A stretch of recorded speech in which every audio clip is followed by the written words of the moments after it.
வணக்கம் நண்பா, welcome to VGSK film.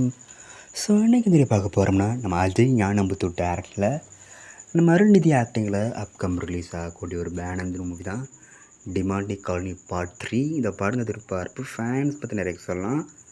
So இந்த படத்துக்கான ஸ்டார் காஸ்ட்டு பார்த்தீங்க, நம்ம அருள்நிதி, விஜி அர்ச்சனா, மீனாட்சி கோவிந்தராஜன், பிரியா பவானிசங்கர், வேட்டை முத்துக்குமார், குரு சோமசுந்தரம் மற்றும் பல தமிழ் ஸ்டார் காஸ்ட் அந்த படத்தை நடிச்சிருக்காங்க. ஸோ ரீசெண்டாக அந்த படத்துக்கான ஒரு மேக்கிங் வீடியோ ரிலீஸ் பண்ணியிருக்காங்க. ஸோ இந்த வீடியோ பார்க்க தர மாதிரி சேவ் பண்ணியிருக்காங்க. அண்ட் படத்துக்கான ஷூட்டிங் ஒர்க் கம்மி பண்ணாங்களா, அதை அஃபிஷியலாக கன்ஃபார்ம் பண்ணியிருக்காங்க அந்த வீடியோவிலே. ஸோ வெயிட் பார்ப்போம், இந்த டிமாண்டி காலனி பார்ட் 3 எந்த ஒருத்தா பண்ண போகிறாங்கன்னு. இந்த படத்துக்கு அஃபிஷியல் ரிலீஸ் டேட் கன்ஃபார்ம் பண்ண உடனே நான் சில கன்ஃபார்ம் அப்டேட் பண்ணுறேன். அண்ட் வீடியோ பிடிச்சிருந்தா லைக் பண்ணுங்க, கமெண்ட் ஷேர் பண்ணுங்கள், அண்ட் மறக்காம நம்ம சேனலை சப்ஸ்கிரைப் பண்ணிக்கோங்க. மீண்டும் இது போன்ற வீடியோவில் சந்திப்போம்.